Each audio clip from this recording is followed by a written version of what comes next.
여러분 반갑습니다. 오늘 교회 오면서 반갑습니다가 무슨 뜻인가 좀 찾아보라고 이야기했더니 반갑다는 말은 신의 얼굴을 보는 것 같다는 뜻이래요. 여러분도 한번 찾아보세요. 에서를 만난 야곱이 밤새 야복강가에서 기도하면서 형을 만나자마자 그랬죠. 형을 배우니 하나님을 배우는 것 같습니다. 이렇게 마음이 겸손해진 사람, 그 다음에 상대방의 가치를 발견한 사람, 이 사람들은 이 사람은 정말 하나님처럼 귀한 사람이구나.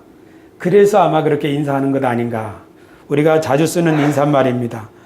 우리 한번 다 같이 그렇게 한번 인사합시다. 여러분 반갑습니다. 여러분 반갑습니다. 서로 옆 사람에게 반갑다고 인사합시다. 반갑습니다. 예. 일주일 만에 뵈니까 정말 반갑습니다. 한번 다시 인사합시다. 하나님 여러분과 함께 하십니다. 하나님이 지금도 아멘. 우리가 살고 있는 오늘날 세대에는 종교가 대접을 잘 받고 있지 않습니다. 종교인들이 그리스도인들이 어떤 안 좋은 일을 행할 때 세상 사람들이 굉장히 많이 세게 욕을 하는 거죠. 왜 그럴까요? 종교를 가지고 있다면 좀 다른 행동을 해야 되지 않느냐, 이런 기대가 세상 사람들에게는 있는 것 아니겠습니까? 지금은 인터넷이 발달된 시대라 한 귀퉁이에서 일어난 조그만 일도 온 세상에 알려지기 때문에 기독교가 많이 욕을 먹고 있는 건가? 아니면 우리 그리스도인들이 행실을 과연 잘 못하고 있는 건가? 이것을 우리가 한번 반성해 볼 필요가 있다고 저는 생각합니다. 우리들은 예수님의 말씀처럼 세상의 빛이다, 세상을 부패하지 않도록 하는 소금이다, 이렇게 우리 스스로를 인식하고 있습니다. 그래서 우리가 어떤 행동을 할 때 믿는 사람이 이래도 될까 하면서 우리 자신의 행동이나 말을 스스로 삼가고 또 조심하려고 노력하고 있습니다. 그럼에도 불구하고 그리스도인들이 이 시대에 많이 지탄을 받는 것은 그리스도인들의 수가 너무 많기 때문에 그런 것인가요? 아니면 실제로 그리스도인들의 윤리의식과 성품이 좀 문제가 있는 것일까요? 오늘 우리가 이 문제를 함께 생각해 보기를 원합니다. 천주교회와는 좀 달리 우리 개신교 신자들은 오직 믿음으로 이걸 강조합니다. 믿음을 강조합니다. 우리가 하나님 앞에 설 수 있는 것은 하나님의 은혜로 오직 믿음으로만 설 수 있는 것이지 우리의 어떤 행위로 하나님 앞에 설 수 있는 것은 아니다. 우리는 어렸을 때부터 그런 노래를 부릅니다. 돈으로도 하나님 나라 못 가고 힘으로도 지식으로도 못 가고 심지어 그 가사 중에는 마음이 착해도 하나님 나라는 못 간다. 오직 믿음으로 거듭나야 갈 수 있다. 그런 노래를 많이 부르고 있습니다. 그래서 우리 그리스도인들의 이 의식 가장 밑바닥 속에는 윤리나 도덕, 자비나 구제, 어떤 착한 행실, 그런 것을 강조하면 오직 믿음으로 신앙에 위배되는 것은 아닌가, 그런 생각이 있다고 저는 봅니다.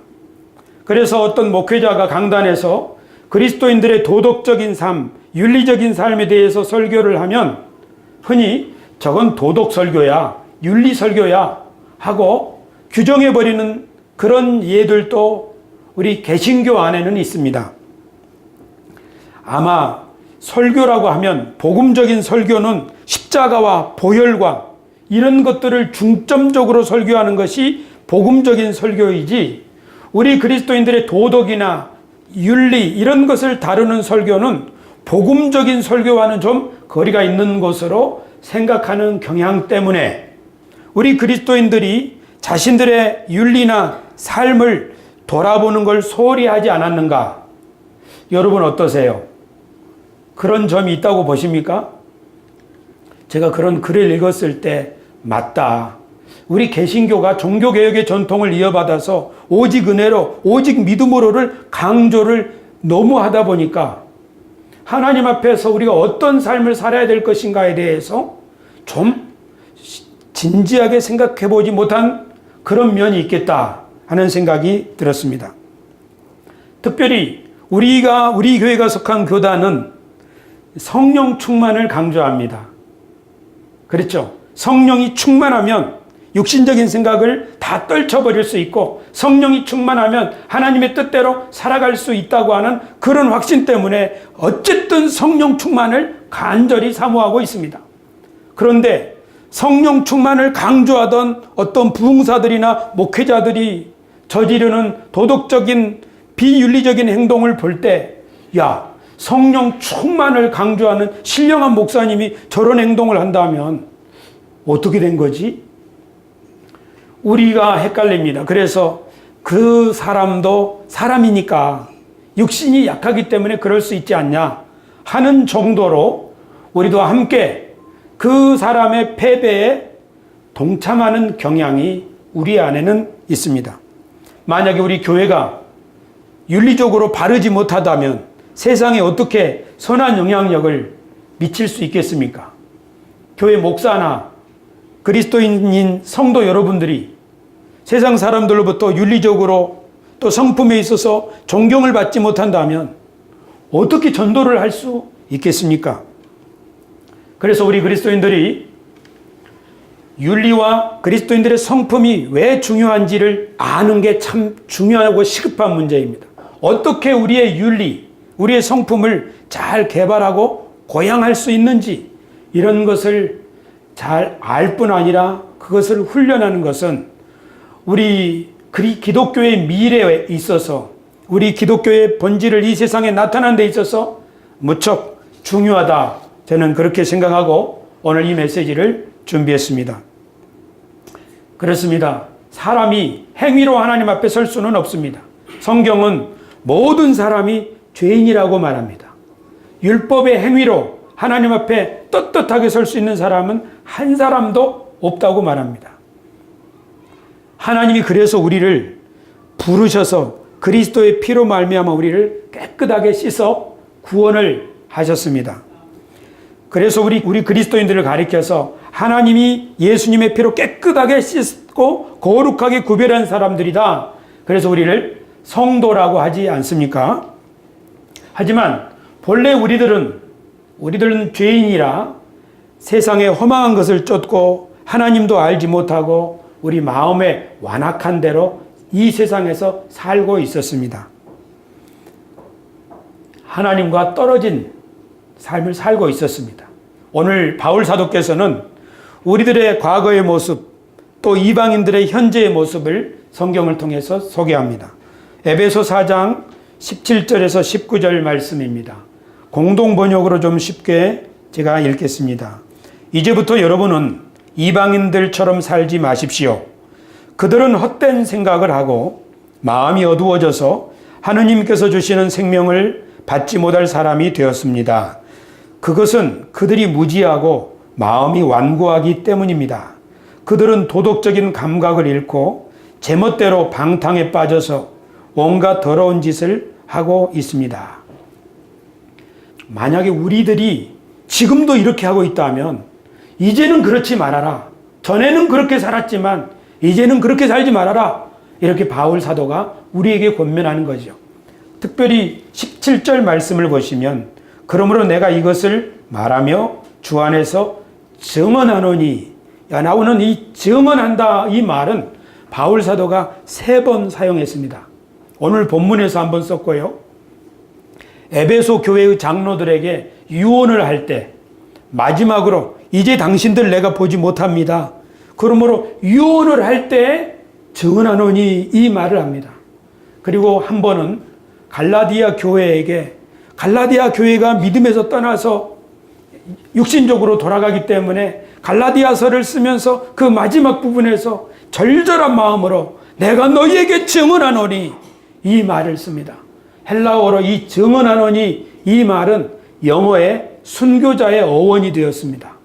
그러므로 바울 사도께서 3번 사용한 이 정언하노니 이 말은 내가 죽을지라도 내가 죽음을 앞두고 내가 이것을 위해서라면 내 생명을 바쳐도 좋은 이 말을 하는 것이다. 그래서 오늘 바울 사도가 우리들에게 그리스도인들이 윤리적이고 도덕적이고 그리고 그리스도의 성품을 잘 나타낼 수 있는 그런 삶을 살고 옛날 살던 방식을 따라 살지 말아야 한다. 이 말을 지금 간곡하게 우리들에게 부탁하고 있는 것입니다. 이것이 그토록 중요하기 때문입니다. 여러분, 우리 그리스도인들의 삶이 윤리적이어야 하고 그리스도인들이 좋은 고결한 성품을 가지는 것이 굉장히 중요합니다. 이것이 그토록 중요한 이유는 구원과 관련이 있기 때문입니다. 구원은 우리 행위로 받는 것이 아닌 건 맞습니다. 교우 여러분, 구원이 무엇입니까? 이제 우리 여러분 마음속에 구원이 무엇인가 하고 정의가 생각나겠죠. 만약에 구원이 예수 믿고 구원받는다 하는 이때 구원이 죽은 다음에 천국 가는 것이다. 그렇게 구원을 생각한다면 우리 힘으로는 천국 못 가죠. 우리 노력으로 천국 못 가죠. 오직 주님의 은혜로 예수님을 믿음으로 천국 갈 수 있는 것이죠. 그러니까 구원을 죽은 다음에 천국 가는 것으로 이해하게 되면 우리 그리스도인의 삶을 왜곡하고 그리스도인들이 그래 천국은 은혜로만 가는 거야, 믿음으로만 가는 거야, 그렇게 생각하고 우리 일상생활에서 그리스도인다운 삶, 구원받은 사람이 어떻게 살아야 되는가 하는 거에 대해서 구멍이 뚫릴 수가 있는 정의입니다. 그래서 저는 2017년 7월 5월부터 7월 동안 8번의 설교를 하면서 구원이란 무엇인가 라는 시리즈로 설교를 한 적이 있습니다. 이 8번의 설교를 마치고 나서 구원을 이렇게 정의했죠. 여러분, 구원이란 시작. 하나님이 처음부터 우리를 위하여 계획하신 참 인간의 삶을 행복하고 살아가는 것입니다. 예, 이것을 꼭 기억해야 합니다.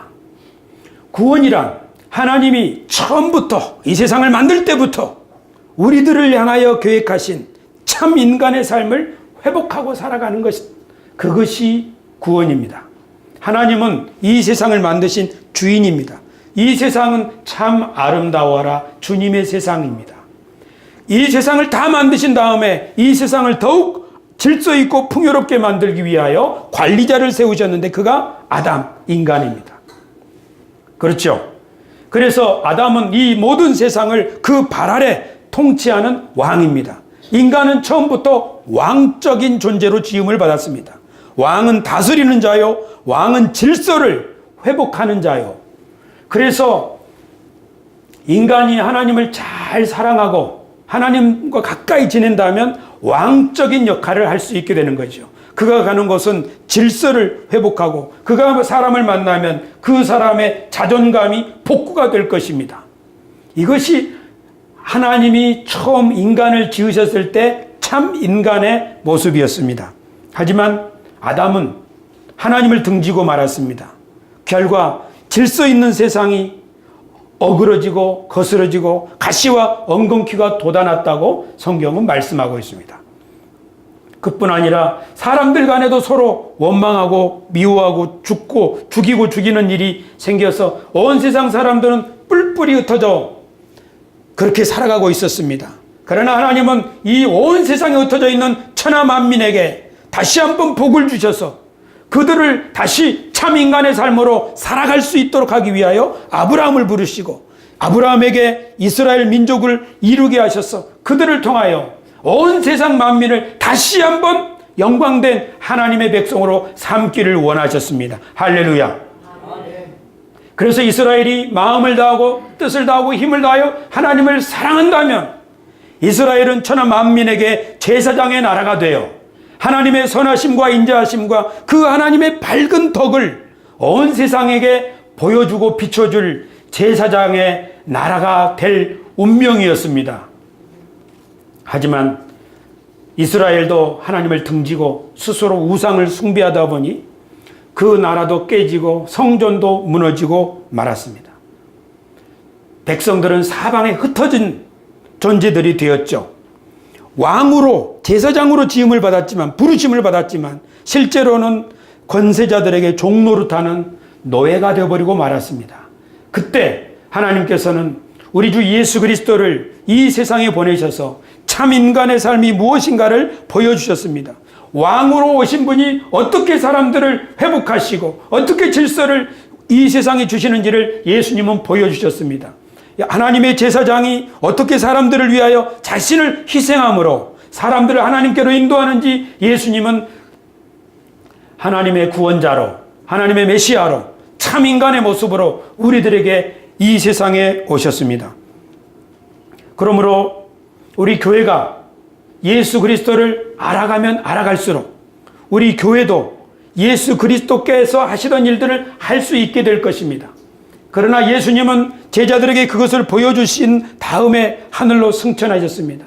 승천하시면서 말씀하시기를 내가 다시 올 터인데 너희는 몇 날이 못 되어 성령을 받을 것인데 그 성령이 너희 안에 거하시면 너희가 나의 새로운 몸이 되어서 내가 하던 일들을 너희도 하게 될 것이다.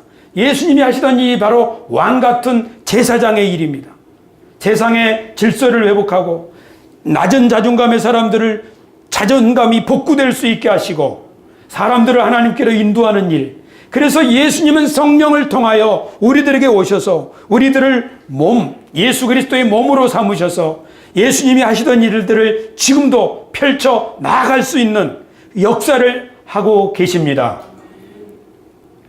교회가 하나님께로 부름받은 공동체인데 왜 부르심을 받았겠습니까?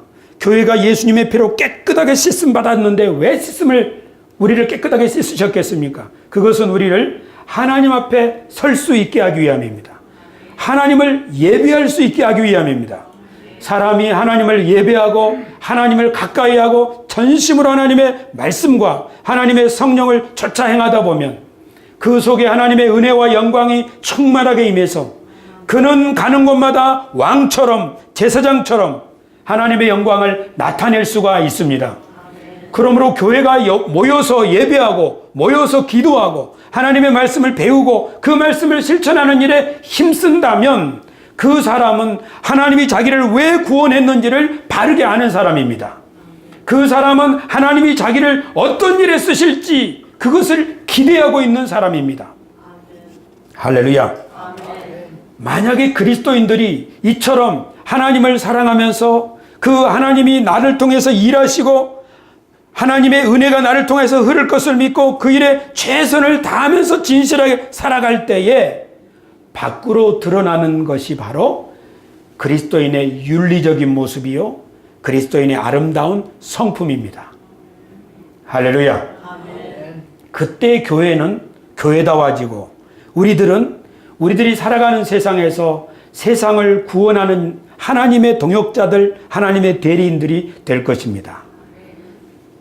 그러면 이렇게 그리스도인들의 윤리와 성품이 참 중요한데 그리스도인들의 윤리의식과 성품이 고양되면 고양될수록 잘 세워지면 세워질수록 우리가 하나님의 일에 동참하는 대리인이 되고 하나님의 경륜이 우리를 통하여 이루어지게 되는데 어떻게 하면 우리 그리스도인들이 이런 부분에서 성장하고 성숙할 수 있겠습니까? 오늘 바울 사도께서 우리들에게 몇 가지 교훈을 들려주고 있습니다. 그것이 바로 에베소 4장 20절부터 23절까지 말씀입니다. 먼저 같이 한번 보겠습니다. 오직 너희는 그리스도를 그같이 배우지 아니하였느니라. 진리가 예수 안에 있는 것 같이 너희가 참으로 그에게서 듣고 또한 그 안에서 가르침을 받았을진데 너희는 유혹의 욕심을 따라 썩어져가는 구습을 따르는 옛사람을 벗어버리고 오직 너희의 심령이 새롭게 되어 하나님을 따라 의와 진리의 거룩함으로 지으심을 받은 새 사람을 입으라. 아멘. 오늘 이 말씀에는 옷을 입으라, 벗어버리라, 새 사람을 입으라, 옛 사람을 벗어버려라 그런 말씀이 나옵니다. 잠깐 우리 되돌아가 봅시다. 하나님이 아담을 창조하신 목적은 이 세상 만물을 왕처럼 다스려서 질서를 회복하고 풍성하게 하라는 것이지요. 하나님이 이스라엘 백성들을 구원하신 목적은 이스라엘 백성들을 하나님의 제사장 나라로 삼아서 세계 방방곳곳에 갈 길을 모르고 어둠 가운데 사는 사람들에게 하나님을 참으로 사랑하는 사람이 어떻게 살아가는지를 보여주므로 빛으로 제사장적 소임을 감당하게 하시기 위함이 아닙니까? 믿으시면 아멘. 하나님이 우리 주 예수 그리스도를 이 땅에 보내주심도 우리를 구원하셔서 하나님이 처음부터 우리를 위하여 계획하신 참 인간의 삶이 어떻게 살아가는지를 말씀으로 삶으로 가르쳐 보여주심으로 우리들도 그렇게 살아가라는 것이지요. 우리는 전에 그렇게 살아가고 싶어도 살 수가 없었습니다. 왜냐하면 공중 권세 잡은 자에게 종노릇하는 것이니까요.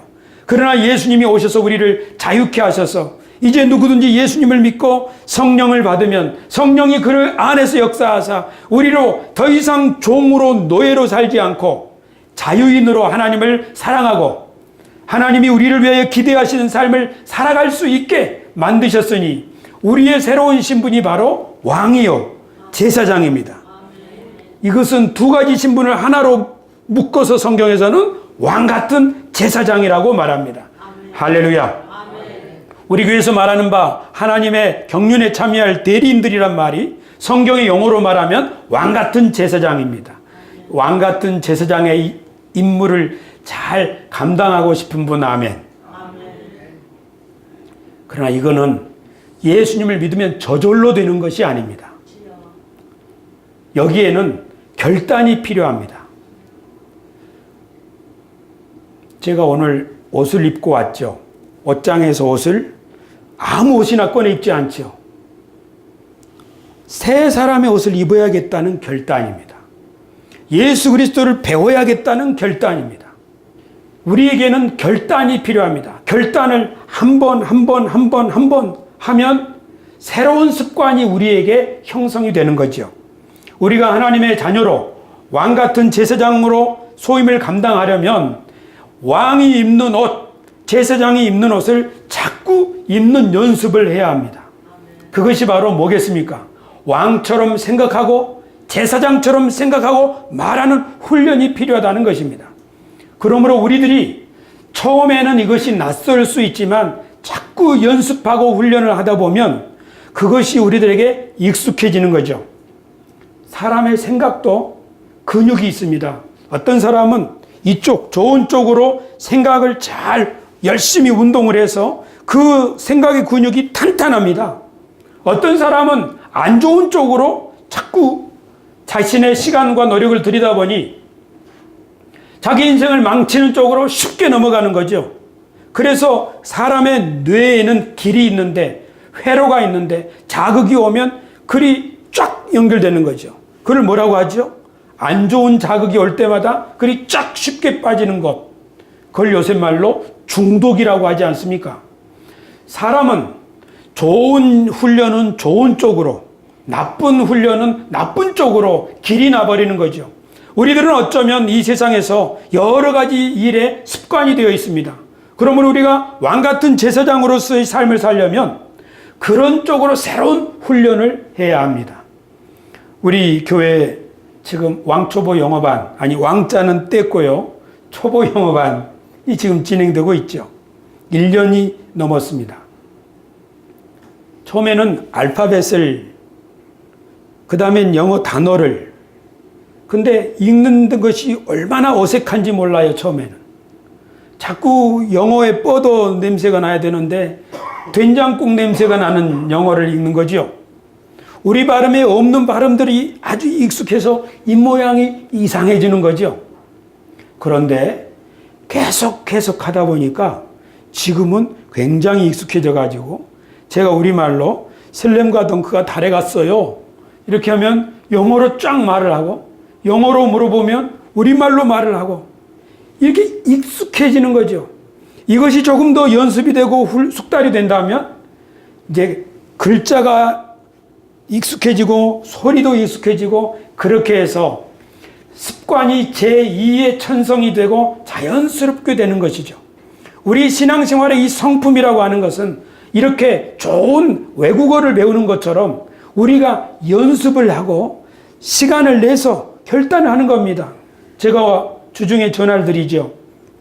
권사님, 오늘 시간이 되십니까?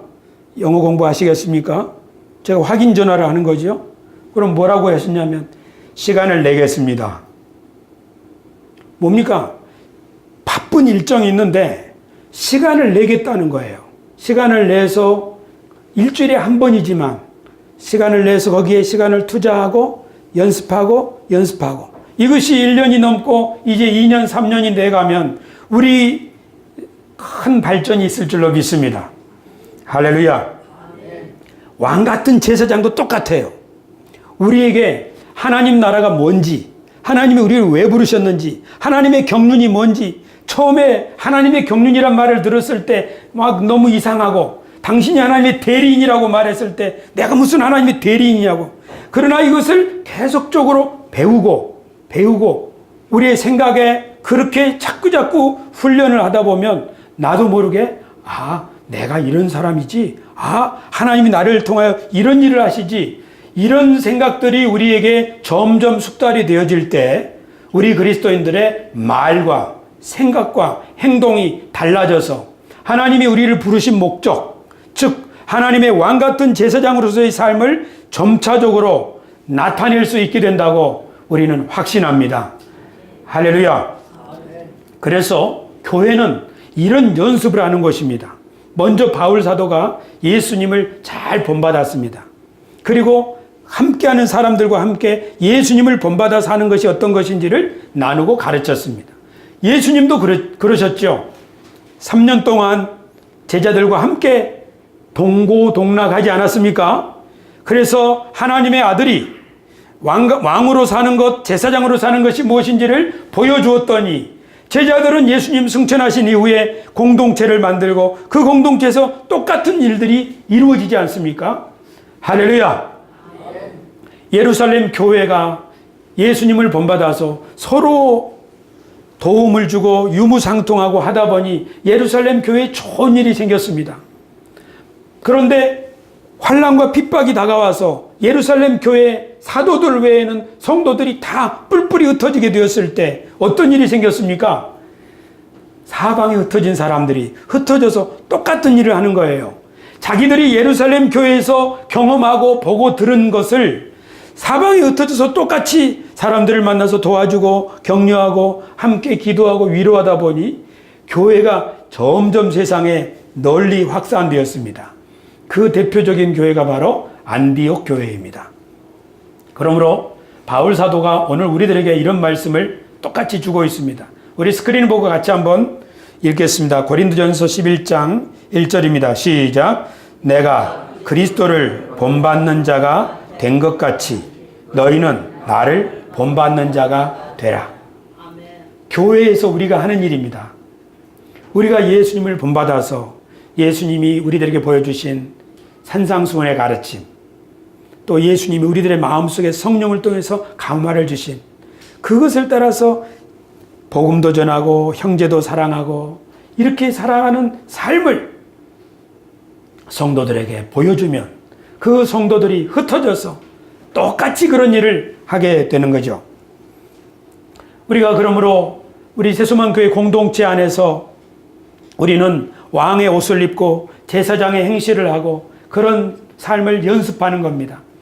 여기서 연습을 잘 받으면 우리 백민기, 신현수, 우리 박성철 이런 젊은 사람들이 여기서 연습을 잘 하면 여기서 사랑받고 여기서 존중하고 여기서 매너 있게 행동하고 여기서 책임감을 가지고 그런 것을 그대로 본대로 민들레 헐씨처럼 사방으로 멀리 날아가서 그곳에서도 똑같이 그런 공동체를 이룰 수 있다고 저는 확신합니다. 우리 젊은이들이 그런 사람이 될 수 있도록 우리 어르신들께서 많이 주님의 사랑으로 사랑하고 격려해 주시기를 축원합니다. 그러면서 박수 한번 합시다. 젊은 사람들 힘내라.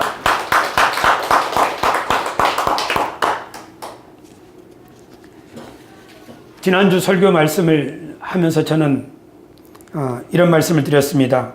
목사는 교회 공동체 안에서 갈등과 고난을 겪으면서 옛 사람의 옷을 벗어버리고 새 사람의 옷을 입게 된다고요.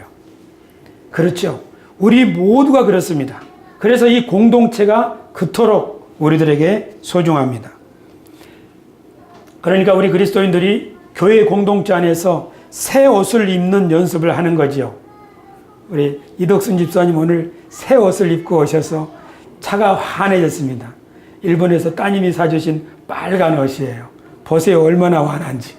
그렇죠? 우리들이 입어야 될 옷이 있는데 오늘 바울 사도께서 성경 에베소 4장 25절부터 무슨 옷을 입어야 되는지를 하나씩 소개하고 있습니다. 자, 25절 같이 읽겠습니다. 시작. 그런즉 거짓을 버리고 각각 그 이웃과 더불어 참된 것을 말하라. 이는 우리가 서로 지체가 됨이라. 아멘. 우리 그리스도인들이 입어야 될 성품의 옷은 거짓의 옷은 벗어버리고 진실의 옷을 입어라 하는 겁니다. 거짓말을 하지 말고 참말을 하라는 거죠. 우리가 평상시에 시합을 하고 일상생활을 하면서도 늘 진실된 말을 하는 사람은 다른 사람들로부터 이런 말을 들을 수 있습니다. 아무개는 거짓말을 하지 않아. 우리들이 입어야 될 성품의 옷, 그 첫 번째는 진실의 옷입니다. 거짓의 옷을 버리고 참된 말, 진실된 말, 그런 삶을 연습합시다. 우리가 때때로 말이 헛나가고 거짓말, 진실하지 않는 행동이 나오려고 할 때마다 옷 매무새를 바로잡아서 내가 이러면 안 되지 하고 자꾸 바르고 진실한 언어를 사용하려고 할 때 우리들의 성품과 인격은 거짓을 버리고 거짓이 아닌 참되고 진실한 옷으로 입게 되는 줄 압니다. 가장 중요하고 첫 번째 입어야 될 옷이 이것입니다. 이렇게 25절부터 한 절씩 바울 사도께서 우리들이 입어야 될 옷에 대해서 설명하고 있습니다. 26절에서는 뭐라고 합니까? 분을 내어도 죄를 짓지 말며 해가 지도록 분을 품지 말고. 그러니까 분노, 화나는 거에 대해서 말합니다. 사람이 화날 수 있습니까? 화를 낼 수 있죠. 화낼 수 있죠. 하지만 화가 나더라도 죄는 짓지 말아라 이겁니다. 화가 나서 어떻게 하는 게 죄 짓는 거예요? 화가 났을 때 나에게 화나게 한 그 사람에게 안갚음을 해버리면 이게 죄 짓는 거죠. 화가 날 수는 있지만 그것 가지고 죄를 짓지 말고 그것을 온유한 옷으로 갈아입어라 하는 것이죠. 훈련이 필요합니다. 지난주에도 우리 운영위원회 할 때 우리 쉽지 않았어요. 저도 교회에서 회의를 진행할 때 화가 날 때가 많았어요. 정말 그것은 우리 모두에게 지금 과정에 있는 거예요. 여러분이 일주일 살면서 화 한 번도 안 낸 분 있나요? 우리 살면서 다 화를 내요. 그러나 우리 모두가 다 점점 새로운 옷을, 온유의 옷, 분노, 원한의 옷이 아니라 온유의 옷으로 지금 갈아입었으니 그 옷을 바르게 입는 훈련을 계속해야 될 줄로 믿습니다. 동의하시면 아멘. 연습이 필요합니다. 화난 채로 잠들면 마귀가 틈타니까 분노가 있으면 빨리 풀어버리는 노력을 하라는 거죠. 우리들은 생각합니다. 기도하면 된다. 그래서 기도하면 다 이 분노도 이 성미가 급한 것도 고쳐질 거라고 생각합니다만은 아니에요. 기도하면서 노력해야 됩니다. 우리 연세 80이 넘으신 어르신들 계시는데요. 이제 80 넘으면은 분노를 안 낼 줄 알았는데, 아니, 우리 80이 넘으셔도 분노를 내더라고요. 이건 왜 그래요? 살아있다는 뜻이죠. 그렇죠. 기도만 하면 다 되는 게 아니고요. 기도하고 노력해야 됩니다. 우리 중에 이 노력이 필요 없는 사람은 하나도 없습니다. 우리 모두가 노력해야 됩니다. 우리가 하나님을 사랑하기 때문에 교회 헌금도 하고 예배도 참석하고 교회 여러 가지 봉사를 하는 거지요. 하나님이 정말 기쁘게 받으시는 거예요. 그런데 우리가 우리 몸을 하나님께 바치는 방식이 있는데 그게 뭐냐면 우리가 화가 나는 상황에서 이 화나는 것을 꼭 참고 하나님께 내 자신을 바치는 연습을 하는 거죠.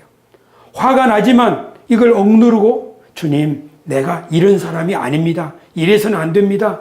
하면서 그 화를 억누르면서 하나님의 사람으로 살려고 노력하는 그 노력도 하나님이 우리를 받으실 만한 살아있는 제사로 받으신다고요. 할렐루야. 우리가 이렇게 예배 드리는 것도 하나님이 받으시지만 우리 몸을 하나님이 기뻐하시는 산제사로 드리는 것이 바로 그런 노력입니다. 일상생활을 하면서 참말을 하려고 막 몸부림치고 화를 내지 않고 온유하게 살려고 몸부림치고 그런 노력들을 하나님은 귀하고 또 가상하게 여길 줄로 믿습니다. 그 다음은 또 봅시다. 28절입니다. 다 같이 한번 읽어보실까요? 도둑질하는 자는 다시 도둑질하지 말고 돌이켜 가난한 자에게 구제할 수 있도록 자기 손으로 수고하여 선한 일을 하라. 이거 뭡니까? 게으르지 말고 성실하게 일을 하라는 거죠. 게으른 것도 습관이고 성실하게 일하는 것도 습관입니다. 게으르면 그리스도인이 하나님의 일을 할 수가 없습니다. 그러므로 우리 그리스도인들은 게으른 것을 철저하게 몰아내고 성실하게 일을 해서 자기가 번 돈으로 도움이 필요한 사람에게 도움을 줄 수 있도록 노력하라는 겁니다. 이것이 바로 하나님이 기뻐하시는 삶이요. 이것이 우리들이 입어야 될 성실의 옷입니다. 믿으시면 아멘. 그 다음 절 보십시다. 29절입니다. 시작. 무릇 더러운 말은 너희 입 밖에도 내지 말고 오직 덕을 세우는데 소용되는 대로 선한 말을 하여 듣는 자들에게 은혜를 끼치게 하라. 아멘. 이것은 언어 생활입니다. 언어 훈련이죠. 듣는 사람에게 덕을 끼치게 하라. 이 말은 사람이 들었을 때 정말 힘이 나게 하고 용기가 샘솟게 하라는 말이죠. 사람이 들었을 때 그 사람이 자꾸 기분 나빠한다면 지금 내 언어 생활이 바르지 못하다는 거죠. 노력해야 합니다. 우리 그리스도인들이 말을 어떻게 하는가 하는 것을 보면 그 사람이 지금 하나님의 뜻대로 살려고 얼마나 노력하고 있는가 하는 것이 드러납니다. 말에 부주의한 사람은 자기 마음속에 하나님을 향하여 깨어있지 못함을 나타내고 있습니다. 그러므로 말에 실수가 없는 사람은 없지만 우리 모두가 덕을 세우는 데 소용되는 그런 선한 말을 하도록 연습하고 노력하라는 것입니다. 이것은 하나님 앞에 정말로 아름다운 일입니다. 우리 여성분들이 이렇게 얼굴에 화장을 하는 것 참 좋은 일입니다. 왜냐하면 다른 사람에게 호감을 주니까요. 하지만 우리들이 맵시뿐 아니라 고운 말씨를 연습하는 것은 더더욱 중요합니다. 그래서 저는 나이 드신 어르신들이 하시는 말씀이 얼마나 힘이 되고 용기가 되는지 이 지식과 상관없이 어린 사람들에게 젊은 사람들에게 또 목회자에게 힘이 되고 격려가 되는 말씀을 해 주실 때 그 인격이 겉으로 드러나는 거죠. 우리 모두가 필요한 훈련입니다. 특히 요새처럼 말이 아주 번잡한 시대에 살고 있는 우리 젊은 분들은 내가 지금 어떤 언어 생활을 하고 있는가, 신조어를 한다든지 그런 것은 문제가 아닙니다. 중요한 건 뭐냐면 내가 말을 했을 때 사람들이 기분 나빠하는가 아니면 사람들이 기분이 좋아지는가 하는 것이지요. 그것을 주의 깊게 바라보고 진단하면서 생활한다면 그 삶 또한 하나님이 기뻐하시는 삶이라는 것을 우리 모두 기억합시다. 그 다음 봅시다. 30절입니다. 시작. 하나님의 성령을 근심하게 하지 말라. 그 안에서 너희가 구원의 날까지 인치심을 받았느니라. 아멘. 하나님의 성령을 근심하게 하지 말라는 것은 성령이 언제 근심하죠? 딱 한 경우에 근심합니다. 언제냐면 우리가 하나님의 말씀에 불순종할 때입니다. 그때 하나님이 성령이 우리 근심하는 거죠. 그러니까 하나님이 우리 마음속에 주신 그 성령의 감화 감동이 있는데 그것을 따라서 열심히 순종하려고 애를 쓰는 삶, 그것이 우리가 입어야 될 순종의 옷입니다. 그 다음 절 봅시다. 31절입니다. 시작. 너희는 모든 악독과 노함과 분냄과 떠드는 것과 비방하는 것을 모든 악의와 함께 버리고. 아멘. 여기에 참 이 나쁜 행실들이죠. 악독이라고 하는 것은 다른 사람에게 험하게 대하는 것이고, 노하는 것은 성을 내는 거고 역시 분냄과 같은 거고요. 떠드는 것은 큰 소리로 고함치는 거죠. 그리고 비방하는 것은 그 사람을 안 좋게 얘기하는 거죠. 이것이 우리들에게 참 익숙한 겁니다. 왜냐하면 우리들이 만나는 사람들이 이 옷을 입고 있기 때문에 그래요. 뒷담화하고 안 좋게 얘기하고 이것이 우리에게 너무 익숙한 겁니다. 하지만 이것이 우리가 벗어버려야 될 옛사람의 옷입니다. 이것을 벗어버리고 32절 우리가 입을 옷입니다. 다 같이 읽습니다. 시작. 서로 친절하게 하며 불쌍히 여기며 서로 용서하기를 하나님이 그리스도 안에서 너희를 용서하심과 같이 하라. 아멘. 우리가 입어야 될 성품의 옷, 친절의 옷, 그리고 자비의 옷, 불쌍히 여기는 거지요. 그리고 용서의 옷. 이것들을 입는 연습을 하라는 겁니다. 오늘 바울 사도께서 간곡하게 우리들에게 말씀합니다. 특히 새 시대를 위한 하나님의 구루터기 교회로 우리 교회가 스스로를 인정하고 믿는다면, 하나님이 우리를 왜 부르셨는지 이해하고 거기에 믿는다면, 하나님의 경륜에 동참하기를 원한다면 우리가 옛사람의 옷을 벗어버리고 새 사람의 옷을, 진리와 의와 진리의 거룩함으로 지으신 새 사람의 옷을 입으라. 근데 그 새 사람의 옷이 25절부터 있는 진실의 옷, 온유의 옷, 성실의 옷, 그리고 선함의 옷, 순종의 옷, 그리고 친절, 자비, 용서의 옷, 이런 것들입니다. 우리가 이런 것을 연습하고 또 서로에게 삐뚤어져 있으면 온몸무새를 이렇게 바로잡을 수 있도록 일러주고, 다른 사람이 나한테 옷이 삐뚤어졌다고, 넥타이가 삐뚤어졌다고 하면은 고마운 일이죠. 그렇게 다른 사람의 알려주는 것을 기쁜 마음으로 받아들이고 이렇게 서로 노력한다면 우리 새수망 교회는 금년 이후로 더 하나님의 영광을 나타내는 교회, 우리들의 삶은 왕같은 제사장, 이 품격과 인격을 나타내는 그런 삶이 될 줄로 믿습니다. 할렐루야. 올 한 해 우리 교회가 힘써야 될 내용입니다.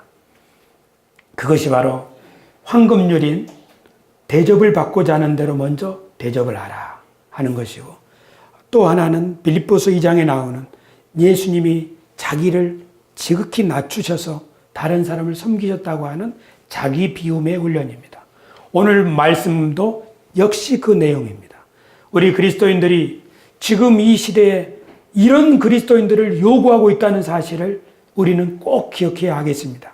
세상이 목사도 욕하고 세상이 교회 다니는 사람들도 다 욕을 하는 세상에 우리 그리스도인들이 어떻게 해야겠습니까? 오늘 말씀을 유언처럼 주는 바울 사도의 말씀을 마음에 간직합시다. 그래서 우리가 하나님의 왕 같은 제사장으로서 우리의 본분을 기억하고 우리가 입어야 될 옷을 최선을 다해서 입는 훈련, 생각하는 훈련, 말하는 훈련, 이 훈련에 힘을 기울여 나아간다면 우리의 품격과 인생이 달라질 것이고 하나님이 우리를 부르신 목적이 성취될 줄로 믿습니다. 그 일을 위해서 하나님이 지금도 우리 안에서 일하고 계십니다. 다시 한번 인사합시다. 하나님이 여러분과 함께 하십니다. 하나님이 지금도 아멘. 기도하겠습니다.